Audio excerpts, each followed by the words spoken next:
नमस्कार, तिरंगा AC news में आपका स्वागत है। कृपया चैनल को सब्सक्राइब, लाइक और शेयर करें। यह समाचार चैनल माता वैष्णो देवी काशी धाम ट्रस्ट द्वारा संचालित है। कृपया चैनल को संचालित करने में सहयोग करें। अपना परिचय बता दीजिए। मैं उमा शंकर अग्रवाल, न्यासी सुप्रभातम ट्रस्ट। ये निराजल एकादशी को लेकर के किस तरह का प्रोग्राम? निर्जला एकादशी के दिन ये 27वां वर्ष है। सन 1999 में कांची कामकोटि पीठाधीश्वर जगत गुरु जी की प्रेरणा से हम लोगों ने एक निर्जला एकादशी के दिन बाबा को गंगा का जल अर्पित करने का संकल्प लिया था।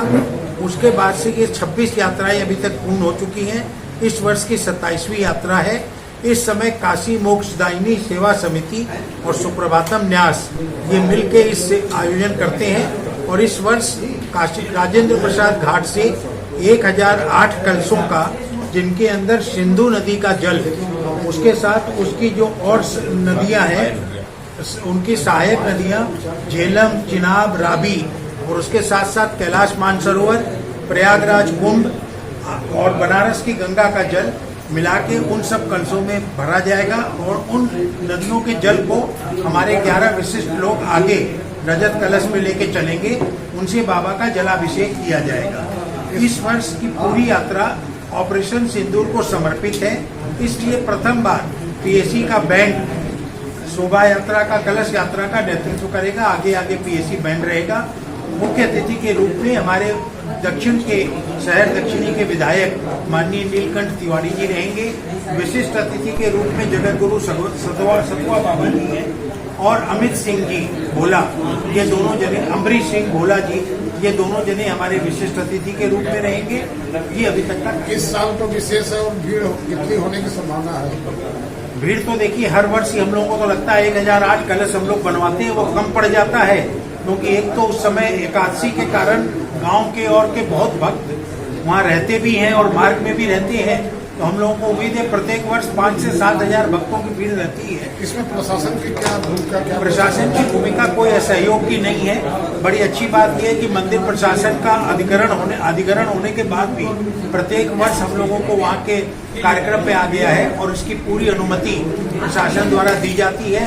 निधि देव जी वहाँ के सीईओ से, वहाँ के डीसीपी से सबसे मिले हैं। सबने आश्वासन दिया है कि कलश धारकों को गेट नंबर 4 से अलग लाइन से प्रवेश दिया जाएगा और सुगम दर्शन की व्यवस्था उनकी कराई जाएगी। उसके लिए कोई पास की भी व्यवस्था की गई है? हाँ, कार्ड धारकों की कार्ड की व्यवस्था की गई है।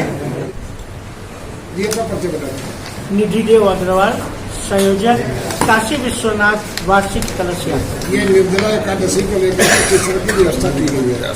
निर्जला एकादशी पे हर वर्ष की भांति इस वर्ष भी सुप्रभातम एवं काशी मोक्षदायिनी की पहल से कलश यात्रा का आयोजन सभी पूर्व रूपों के साथ नए स्वरूप में, जैसा कि आप सभी को ज्ञात है, इस वर्ष ऑपरेशन सिंदूर हुआ और हमारे भारतवर्ष के हर प्रहरी ने अपने अपने स्थान पे एक नई मिसाल पैदा की। उनके इस पराक्रम के लिए इस वर्ष कलश यात्रा द्वारा सिंधु नदी का जल बाबा विश्वनाथ के अभिषेक के लिए मंगाया गया है, जहां हमारे भक्तों ने जाके झेलम, सिंधु नदी, व्यास नदी, कैलाश मानसरोवर का जल, ऋषिकेश का जल, गंगा का जल, त्रिवेणी संगम का जल, इन सभी के लिए रजत कलश की व्यवस्था की गई है, जिनमें इन जलों को एकत्रित किया गया है। और उस दिन अमरकांत जी वैदिक पंडित द्वारा इसका पूरा मंत्रोच्चार से पूजन करने के पश्चात जो 1008 कलश वहाँ तैयार किए जाएंगे उनका पूजन होगा।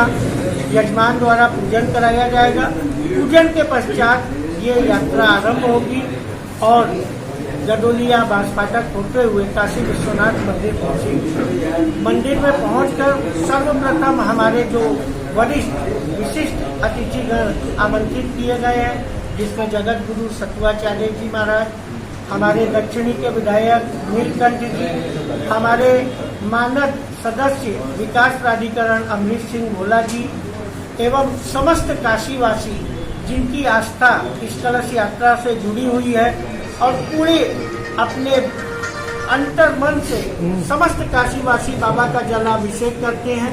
सर्वप्रथम रजत कलश से बाबा का जलाभिषेक होगा, फिर समिति के पदाधिकारियों द्वारा तारकेश्वर महादेव में अभिषेक का आयोजन है। उसके पश्चात बाबा का दूधाभिषेक। इसमें ये